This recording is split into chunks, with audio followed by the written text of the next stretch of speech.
Okay, today's daf we're going to be learning is Pesachim Samach Aleph.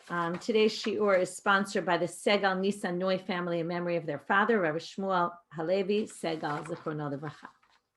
I did a little intro in the beginning on the sheet for today, also just to remind you of a few basic laws of sacrifices and specifically also Pesach.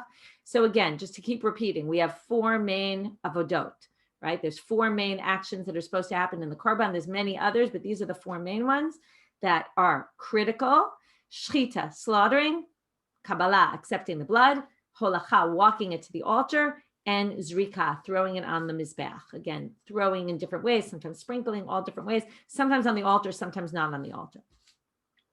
Then we talked about psulei machshava. Okay, we're going to talk a little bit more about some other psulei machshava today. A lot of what we're talking about today is having the incorrect intent when it comes to different things. So we have the classic shelo lishma. That's what we discussed yesterday.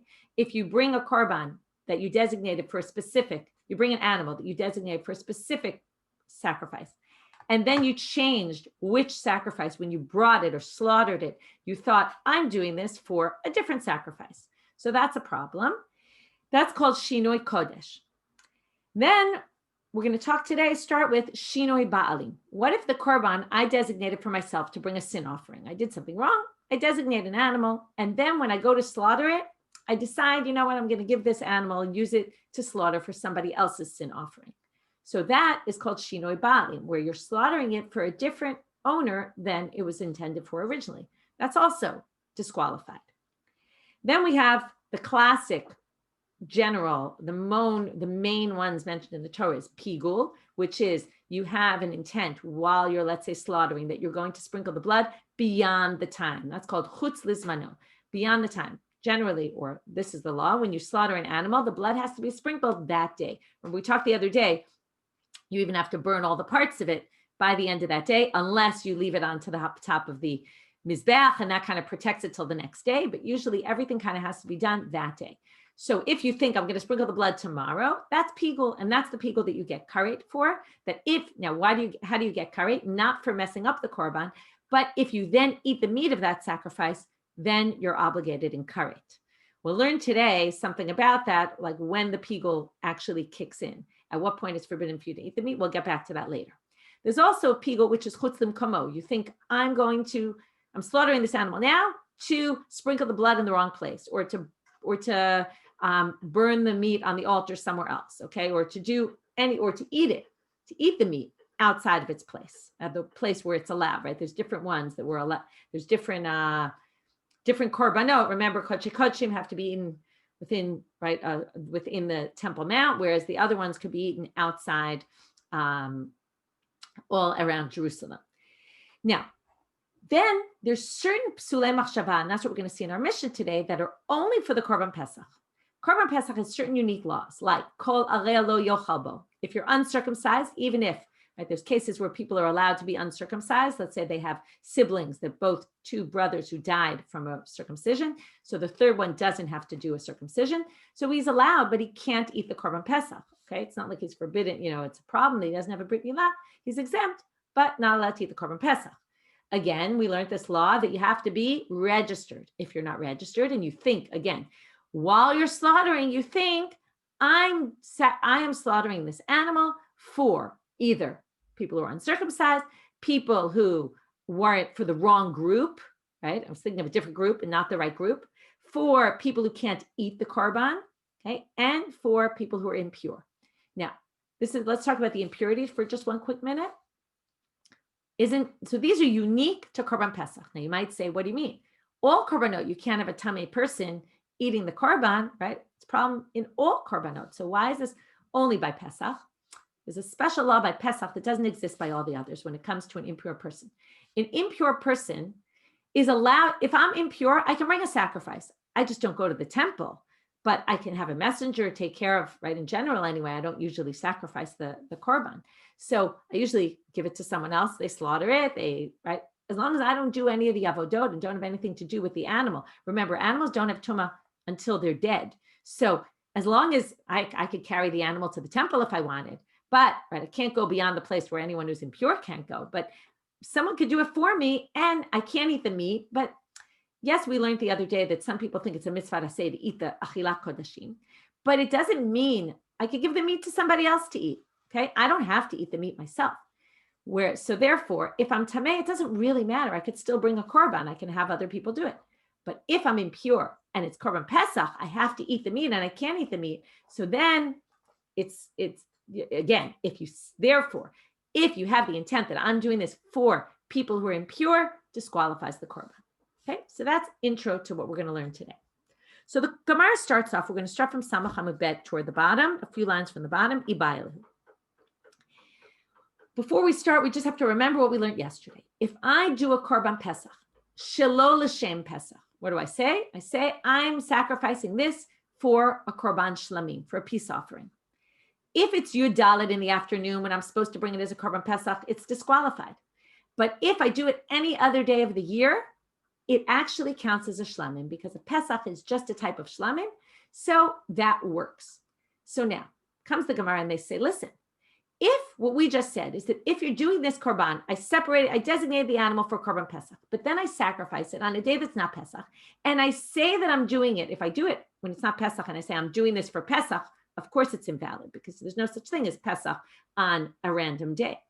But if I say I'm doing it as a shlamim, we can assume that what I meant was I wanted it to be a pesach or a shlamim, any type of shlamim, and therefore it works. So since what we call shinoi kodesh, the wrong machshava of doing a korban for the wrong reason, right? I designate as a pesach. Now I'm slaughtering it for a shlamim. That is effective if I do it when it's not the day of Pesach. So comes the Gemara and they say, what if we make a comparison between Shinoi Kodesh and Shinoi Ba'alim? Okay, that was the one psul I forgot to mention.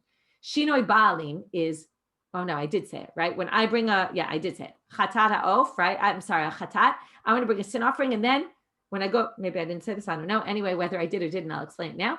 I bring a sin offering. I designate the animal for myself, but when I go to slaughter it, I say I'm slaughtering it for you. So now they want to compare the two and say, listen, do we say that a Pesach sheshachato b'sh'ar yemot hashana b'shinoi ba'alim mahu? I took this Pesach for me, but then I decide to slaughter it as a shlamim for you. I decide to slaughter on a random day, okay, presumably as a shlamim, otherwise it wouldn't be good, for you and not for me. So is that psul, do we say, since anyway, it's not in the regular time it was supposed to be, and since when I do it in the wrong time and I have the wrong intent of the korban and I call it a shlamim instead of a pesach, it works. Maybe if I change the owner, it would also work. It's a bit of a weird comparison because it's not really comparable. But the Gemara is going to suggest maybe it is. So they say, Shinoi Ba'alim kishinoi kodesh dami umachshir le olo. Do we say that this is the same type thing or not? Amar Rav Papa. So Rav Papa tells us the following. Amarite l'shmate kamei de Rava. I said the following to Rav. I suggested the following answer, and then he's going to tell us what Rava's reaction was. Ho'il v'shinoi kodesh poslo b'zmano, v'shinoi ba'alim poslo b'zmano. Both of them are things that disqualify the korban if you're doing it in the right time, right? You're doing the korban when you're supposed to, and you switch the owner, or you switch what you're bringing the sacrifice for. Of course, it's disqualified. And yet, but since if I change the name of the korban and I say it's a shlamim when it's not the time of a korban pesach, when it's, let's say, the 1st of Nisan, and that works, so therefore, he says, therefore, I'm going to assume the same thing would be true for Shinoi Ba'alim. So if I change who the owner of the sacrifice is, and as I slaughter it with the intent for someone else, and I'm doing it on the day that's not korban pesach day, should be effective also. Basically says we're going to compare the two. Ba'amarli, Rava Papa says, Rava said to me when I suggested this, lo, you're wrong. And here he's going to explain 4 differences between Shinoi Ba'alim and Shinoi Kodesh. Right? Again, Shinoi Kodesh means saying it for the wrong, shelo lishma, for a different korban. Imamarta b'Shinoi Kodesh. Now he's going to list 4 things that are true for Shinoi Kodesh that are not true for Shinoi Ba'alim. Shekem psulo b'gufo. You're messing up the korban itself. We're going to question this soon, but right now, what does it mean psul b'gufo? Psul b'gufo usually means there's a problem with the korban itself. Okay, usually it's because the korban itself is let's say the animal has a mum, it's a blemish, okay, or something about the body of the korban. Here they're using it a little bit differently. They're saying, what does it mean psula b'gufo? It means that you ruined the korban because it was a Pesach, and now you're changing it to something else. So shinoi kodesh, anytime you have a shalol lishma, you're changing the korban itself, because instead of calling it a chatat, now you're calling it a shlamim, or instead of, right, you're changing the body of it, which is not the case for shinoi balim. Shinoi balim was, let's say I have a chatat for me, and then I say I'm giving this chatat for you. I'm just changing who owns it. I'm not changing the goof of the korban, right? The korban itself is still a chatat. Second, yeshno ba'arba avodot. It's a psul that's in all 4 avodot, meaning, right, if you do any one of the 4 steps that we talked about, any one of those with an intent that you're doing it shalol lishmo, we already said that before. Yesterday we saw that. It's a problem. Whereas that's not the case for shinoi balim. Shinoi balim is only effective when you do the sprinkling of the blood. Why is that? Because the sprinkling of the blood is what provides the atonement. And therefore, when you sprinkle the blood for the wrong person, that's a problem. Okay, only then. V'yeshno la'achar mita. What does it mean, yeshno la'achar mita? Rashi says, mate, if someone dies, let's say I designated an animal for myself for a korban and I die. Bino mevi korban aviv. So the son brings the korban of his father. Ve'im shchato lishma. What if the son messes up the korban that I left? Okay, I left it for a chatat, and the son brought it as an asham. Okay, or maybe chatat's not a good example because there's all sorts of issues about if I die and I'm a chatat. But let's just say I brought an ola. Okay, a voluntary offering. I designated for an ola, and then my son came and took it and did it for a shlamim. Okay, so achrayut hakorban mutal al nechsei hamet. The son has to go buy with my money that I left my son, has to go buy a new korban. The son is responsible. That's what it means. Yeshno la'achar mita. The son is responsible to replace it if the son doesn't do it properly.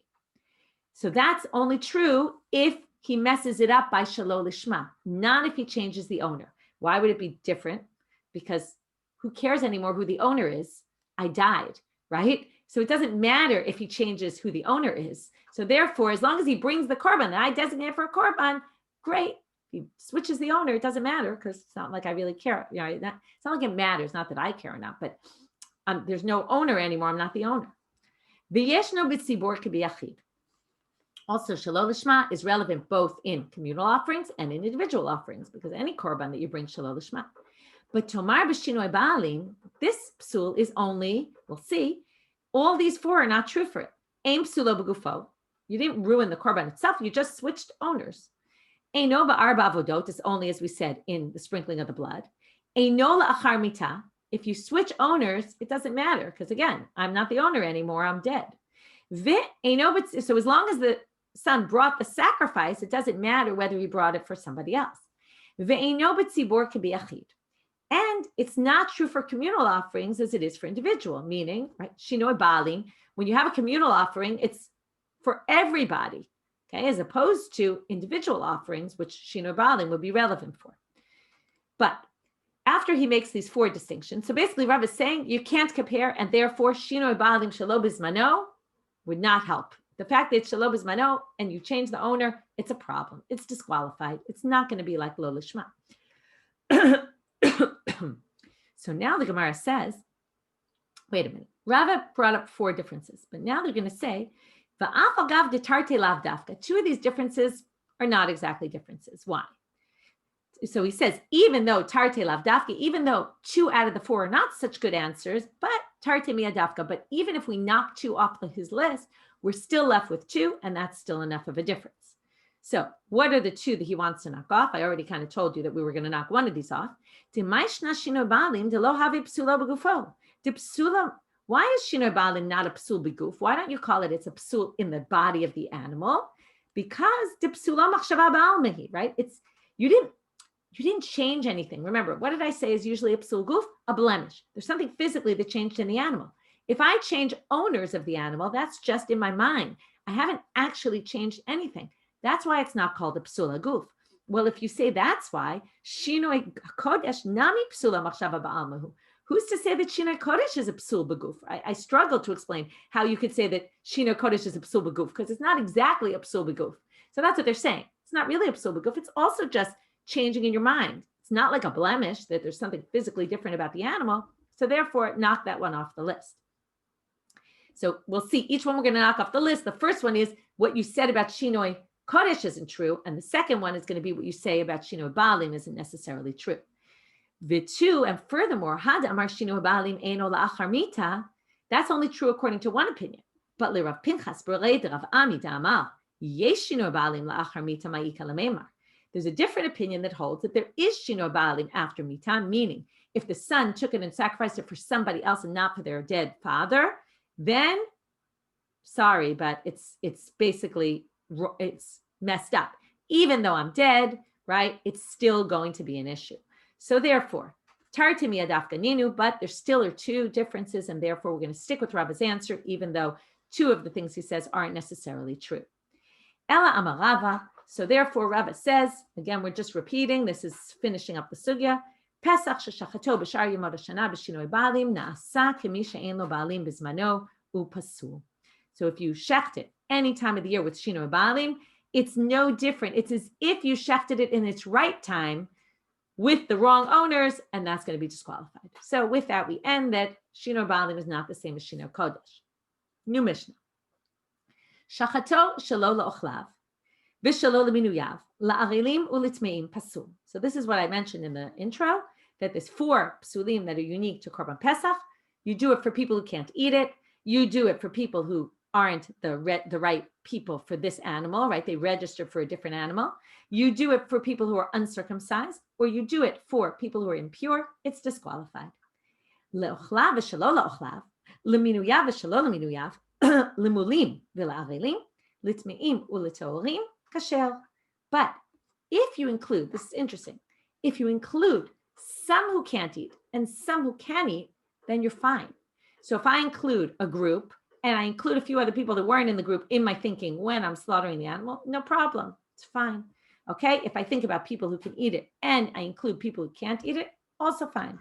Okay. And likewise for all the others. I want you to pay attention to one thing, and we're going to get to this on the daf on Shabbat, which is on Samach Gimel, which is that look at the order here. Le'ochlav v'shelo le'ochlav, leminuyav v'shelo leminuyav, limulim v'la'arelim, all those, notice which comes first? The good one and then the bad one, right? It's in that order. The people who can eat it, and then with other people who can't. But the last one, litmeim u'letorim, is reversed. Even for people who are impure and then people who are pure. If we go back to that machloket about, do we go by the first thing you say or not, or do we look at the whole thing? Right? This obviously holds, we look at the whole picture. Okay, we're going to have a debate on Samach Gimel. They're going to bring a braita that says, if it's the reverse, right? They're going to say it's no good. Okay, if it's Tmeim first or Muli or Arelim first, it's not going to be effective. And then they're going to have a whole thing. What's the debate between the Mishnah and there? Is it this Machloka, Rabbi Yossi, Rabbi Meir? Is it not? Anyway, we'll get to that on Shabbat. Shchato kodem chatzot pasul mishum shene'emar ben ha'arbaim. Right. What I wanted to point out right there is, just before, to go back for one quick minute, is that you have to be very careful when you read a Mishnah. Okay, this for those who went to the skills class that started last week. So this is exactly what we talked about when we learned the Mishnah. Mishnayot seem very simple often, but when you read them, you realize that you have to read them very carefully. If you just read this Mishnah and went right through it, you'd notice no difference between the first 3 and the fourth. You just say, okay, people can, people can't, people can, people can't, people, right? Some mix. But when you read it very carefully, you realize that case number 4 is inherently different from case numbers 1, 2, and 3 because of the order. Tmeim first, Torim second. And that's something that the Gemara often picks up on. And that's exactly what they're going to pick up on Daf Samach Gimel and say, wait a minute, this goes against, right, someone else who thinks that that's not the case. Okay, so you have to be very careful, read very carefully the Mishnayot to understand them properly. Shchato kodem chatzot. So the Mishnah continues. What if you slaughter the animal before midday? Remember, it has to be done bein ha'arbaim, in the afternoon. So it's obviously disqualified. Mishum shenemar bein ha'arbaim, because it says in the afternoon. Shchato kodem latamid kasher. If you slaughter it before the tamid, okay, meaning, remember, beginning of our chapter, first you do the korban tamid for the rules. Tadir v'sheno, tadir, tadir kodem. We always do what's normal first. Plus there's other potential reasons, but let's say you slaughtered it beforehand. So it's okay. Ubilvad she'eh echad memares b'damo ad shizarek hatamid. This comes up a bunch of times in Tzvachim, this idea that if you do things in the wrong order, You slaughter them in the wrong order. So you wait to do the sprinkling of the blood later. You fix it. But what's the problem? The blood is going to coagulate. So you have to have somebody sitting there mixing it the whole time so that it doesn't, get firm, and then you won't be able to sprinkle it. So as long as you have somebody just standing there, their job is to mix the blood till you finish dealing with the tamid. Congeal, thank you. Sorry, I said the wrong word. I knew it was sounding weird. Go at this fast pace, the words don't come to me as easily. Okay, so one's sitting there mixing the blood. Then while he's mixing the blood, they bring the korban tamid, they finish all that, and then they sprinkle the blood here. V'im nizrak kasher. But if you did it anyway, let's say you slaughter the animal, the Pesach, before the tamid, and you finish to the sprinkling of the blood, it's also okay. Ideally, you shouldn't do that, but if you did it, it's fine. As long as you did it in the afternoon, we're good. So you start to see what's critical, right? What's less critical. Tano Rabbanan. So now the Gemara starts off and says, they want to know Ketzad Shelo Lochav. I already told you this, but they didn't know this right now. So they ask, what's Shelo Lochav? And how did I know this? Because the Gemara says so. Lishum Choleh or Lishum Zaken. This is a Braita that explains the terminology in our Mishnah, right? Often the Gemara explains the terminology. Here we have a Braita from the same time as the Mishnah explaining the terminology in our Mishnah. What does it mean Shelo Lochav? Lishum Choleh or Lishum Zaken. Okay, is it for the purpose of a Choleh or the purpose of a Zaken? Meaning someone who can't eat, someone who's sick, right? We know often you find an elderly person who's so old they can't put food down their throat, right? So they can't eat meat, unfortunately, right? It's an unpleasant situation, but you can't do the Korban Pesach for those people because you have to eat it.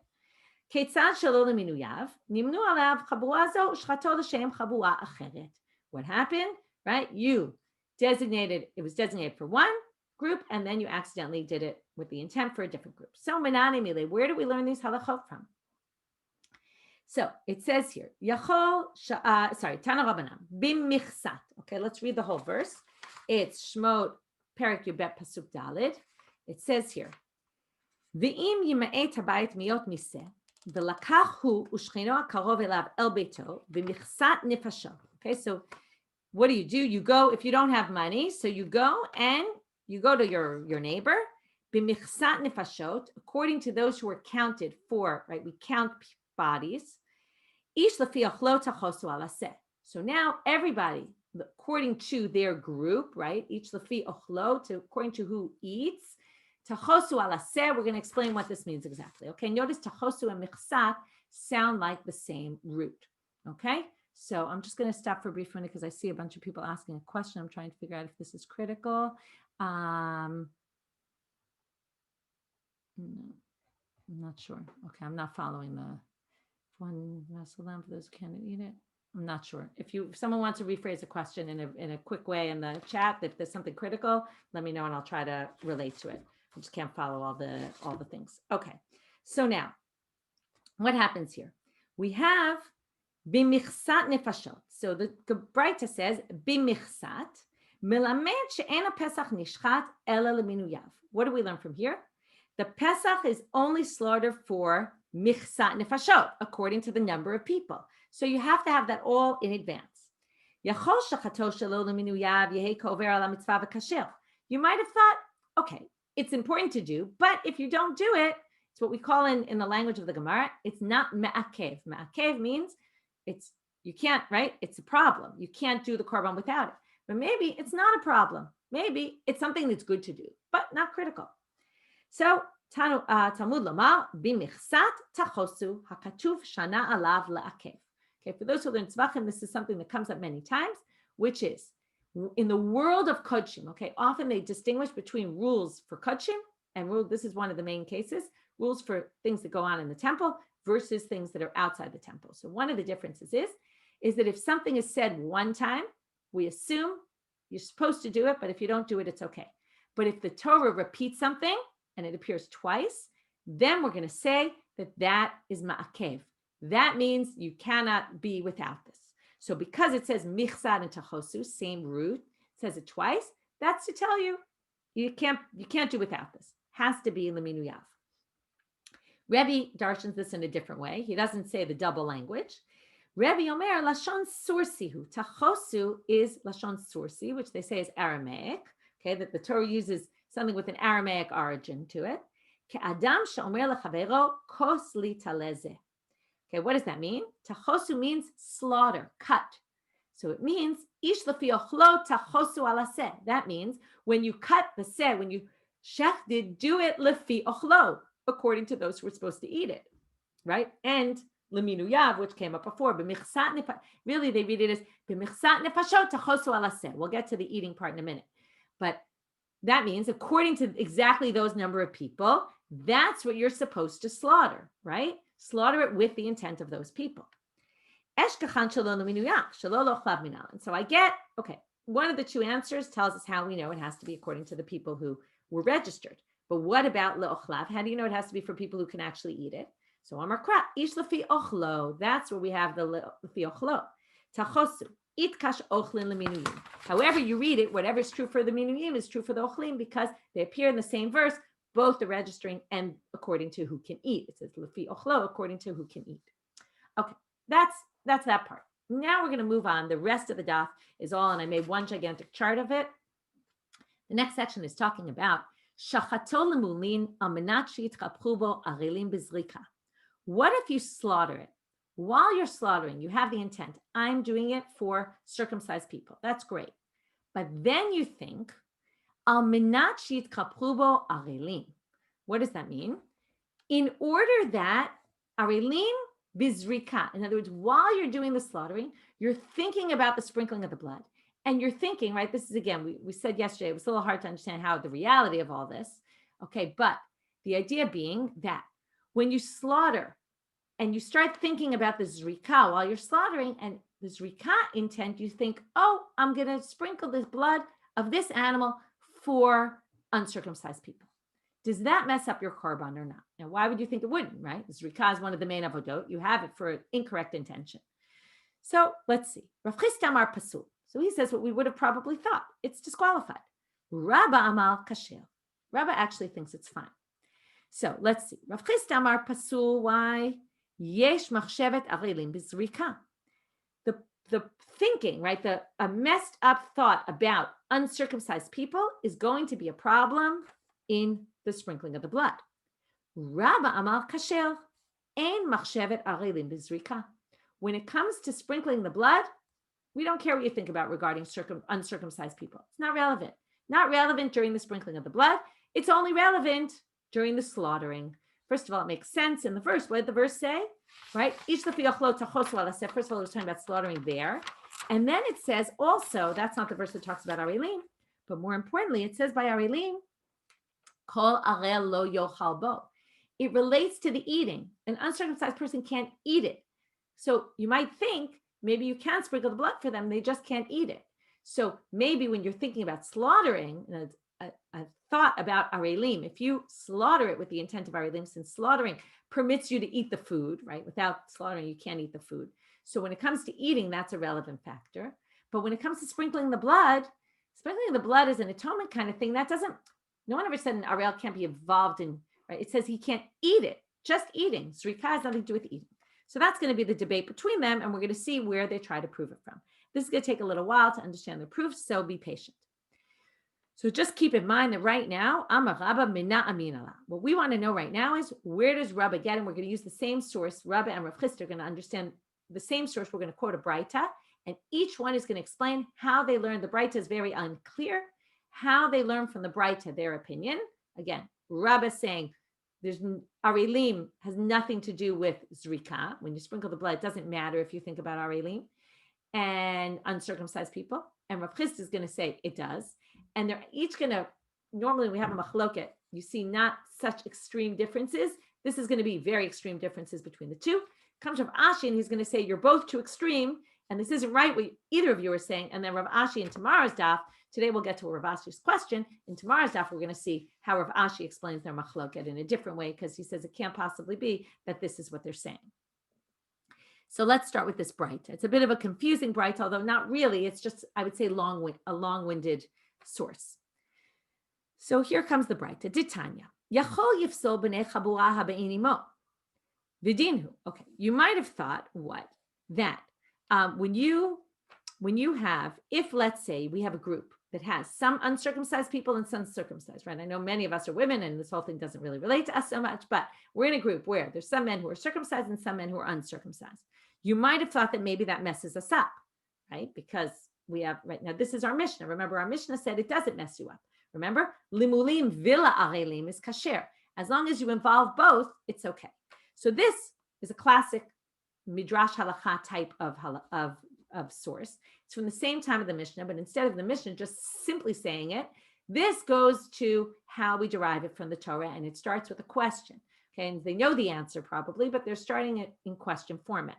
So they say, you might have thought that maybe, right, and this is what we know is not the case. You might have thought that maybe it would disqualify a group if some of the people are uncircumcised. Vidinhu, and it would be logical.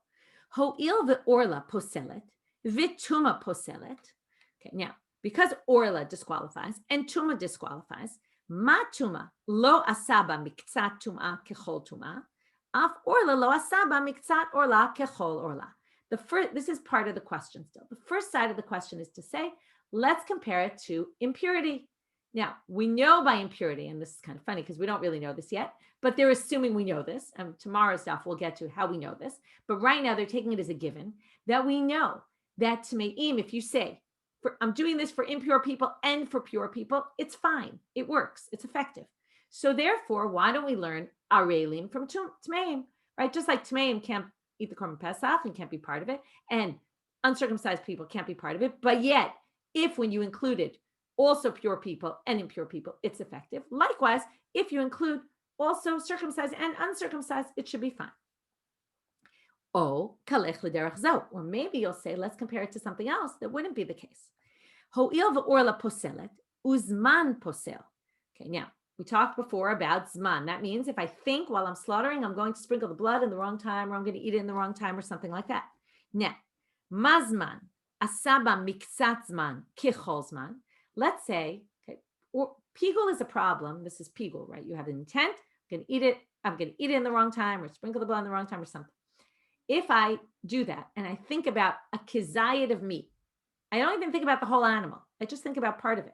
Now I'm going to eat in the wrong time, even though I'm going to eat the rest of it in the right time, right? And that actually you could think, right? You think, oh, that's a big piece of meat. I'll eat part of it today and I'll eat part of it tomorrow, which already tomorrow's pasul, let's assume, right? Depends on which korban, but okay.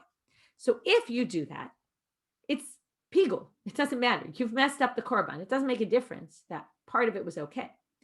Af orla, so let's say the same thing for orla. Don't confuse, by the way, orla with orla. Orla has to do with the fruits on the tree for 3 years. We're talking about orla, this uncircumcised person.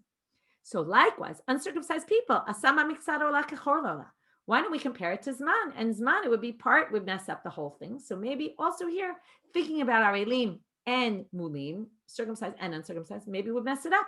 So now we say, do we compare it to tuma or do we compare it to zman? And then we'd obviously come to different conclusions.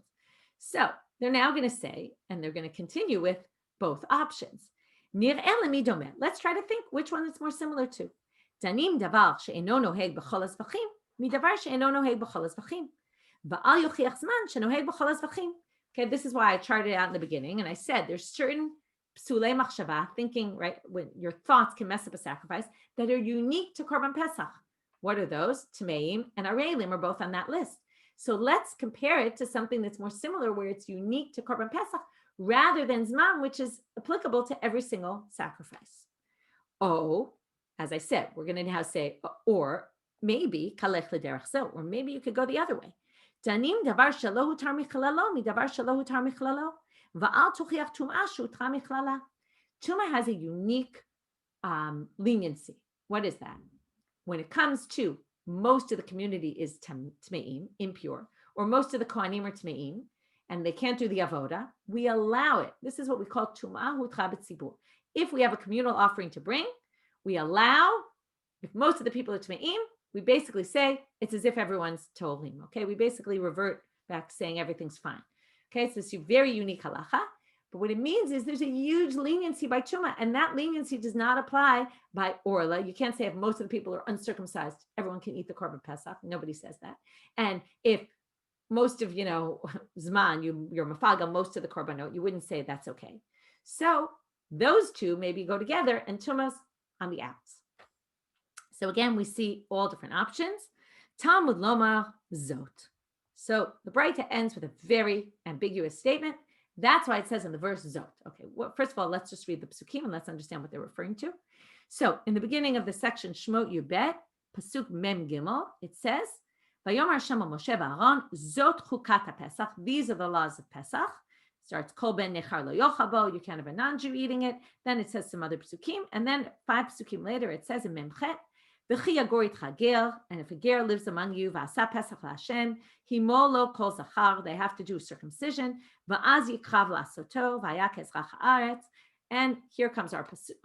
Our words, v'chol arel lo yochabo.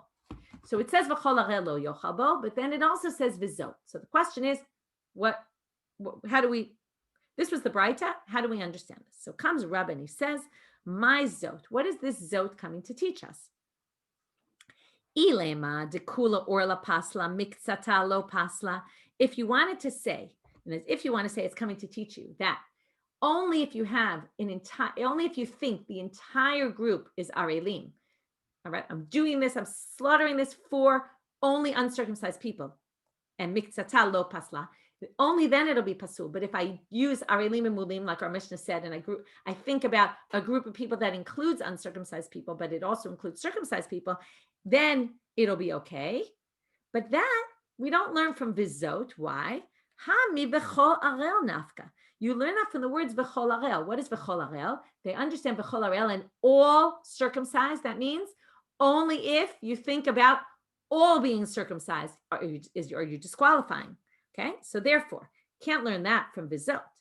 Elalav hachikatani. Talmud lomar bechol. Okay, so this is how you should read it.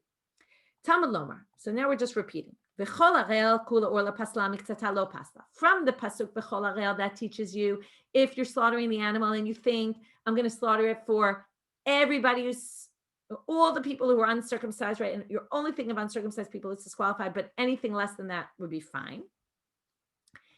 Talmud. The chitema. Now, where's the vizot then coming for? Chitema. If you were to say. It's not just when you're slaughtering, but also when you're sprinkling. Now remember, why are we here? We want to prove how Rava says there's no machshevet arelim bizrika. It's not a relevant problem. Won't be a problem if you think about it during zrika. So here's going to prove it. If you want to say, you have to have something different from v'chol arel. V'chol arel comes to say it's only if you say all arelim, right? But as soon as you say all arelim, it's going to be disqualified. So he says, maybe it's the same for zrika. Dekula orla mia pasla, that maybe if you say for a group of entirely uncircumcised people, it's going to be disqualified. Talmud lomar zot. Therefore, it says no. Zot chukata pesach, okay, which is referring specifically to the slaughtering.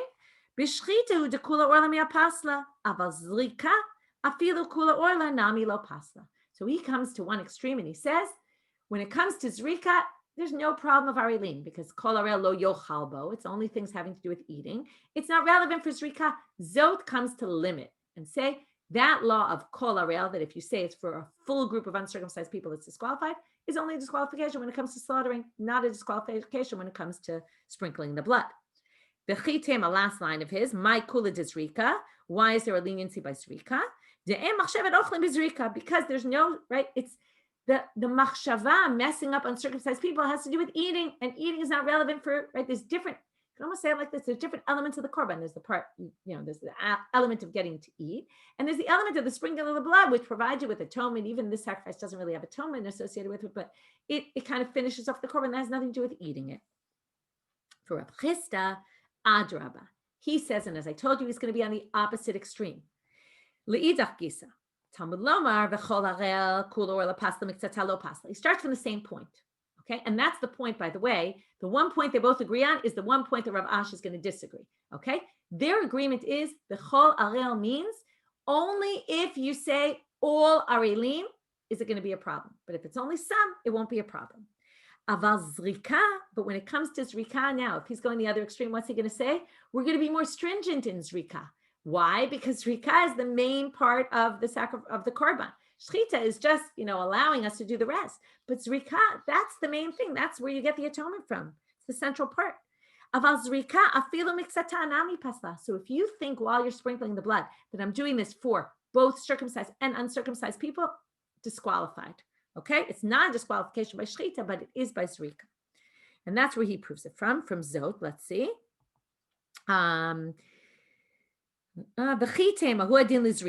If you wanted to suggest that maybe whatever it says, it's only if it's all arelim is also for sprinkling the blood. The Zot comes to say this instead of Zot limiting, Zot is now expanding. Or the truth is, I shouldn't say that. Zot is limiting. It's limiting though the leniency, right? It's limiting the fact that kol, it's only when you say the whole group. Now we're going to say, but when it comes to zrika, we're going to be more stringent. And even if you say some people are arelim, you're including a few uncircumcised people with all your good people who can do the sacrifice, that's going to be a problem. Right? So therefore, right? It's only by shchita that's true. That is associated with eating. But when it comes to the zrika, which is, I would say, more important than the eating, it's going to be worse, right? It's going to be more stringent. So even if you just include some problematic people, it's a problem. And if you might say, my chomer de zrika, why are we so machmir by zrika? Besides what I said, that's what provides atonement. But he gives like a kind of halachic reason to lo mikba pigul ela bezrika. Okay, this is a little complicated to understand pigul. So pigul is, I'm thinking while I'm slaughtering that I'm going to sprinkle the blood in the wrong time, or I'm going to eat the animal at the wrong time, or something later. Now, at that point, now what's with pigul? Pigul is not just I messed up the korban. It's the more thing we call pigul. We say pigul hu, the pasuk says, and we're going to darshan that in a minute. Pigul hu means this is pigul, and then the pasuk teaches us that you can't eat the meat from that sacrifice. At what point does it become pigul, though? They're going to say right now, if I mess it up in shchita, it's still not called pigul yet.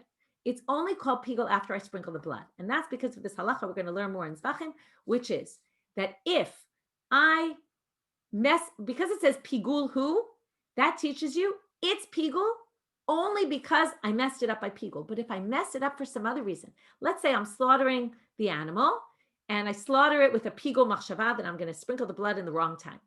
But then when I go to do kabbalat hadam and I'm collecting the blood, I'm the kohen collecting the blood, I think in my head, I'm going to sprinkle this on the mizbeach, not, let's say it was a chatat, not as a chatat, but as an olah. I disqualify the korban. So at that point, the korban is disqualified not only because of pigul, but because of something else. If that's the case, it's not called pigul. So when do we determine pigul? When there's no longer an ability to disqualify this korban. When will that be? After you sprinkle the blood, because that's the end of the 4 steps. So since it can be disqualified by something else along the way, even after I've made a pigul, it's not decided that it's pigul till zrika. That shows you how important zrika is. And that's why we're going to be more stringent with zrika than we are with anything else. That's what he says. So again, each one learns from kol arel, that kol means it has to be only arelim if you're going to disqualify it, right? Anything less than that won't disqualify. But Rabbi says, but that's only by eating. When it comes to zrika, we're going to say, even if you say kol arelim, it's not disqualified. And Rav Chisda, on the other hand, which says, even if you say some people are uncircumcised in my group, when you think about it, that I'm going to sprinkle it for even just some circumcised and some uncircumcised, that's going to disqualify your korban. So 2 extremes. Matkefla Rav Ashi. Rav Ashi says, Mimai, it's going to question their original assumption that both of them agree about. Mimai dechol arel kula mashma. Dilma, well, why do you say kol arel means only if you say all arelim? You could easily read kol arel means any arel, right? So dilma hai vechol arel mashma kol dehu orla. As long as you include any uncircumcised person, it's going to be a problem. Katav Rachmana zot. Maybe the word zot is coming specifically to tell you adi ikakula orla lo pasla, and then the zot is coming to teach you. By the way, I know from Chol Arel you would have thought as long as I include any Arel, comes Zot to teach you it's limiting. No, only if you say only uncircumcised people, which then we would then say the Zot isn't coming to distinguish Zrika and Shchita. It's coming to say it's not just any Arel. It's only if you say all Arelim, Lo Shna b'Shchita, Lo Shna b'Zrika, and then it wouldn't matter Shchita, Zrika, and then basically knocked out basically everything Rabbi and Rav Chisda proved. So therefore, we're going to start tomorrow with Elamar Rav Ashi, Rav Chisda Rabba Bahai Krak HaMiflageh. Their machloka must be based on something else, and he's going to go on with something else tomorrow. We will see that then. Have a great day, everybody.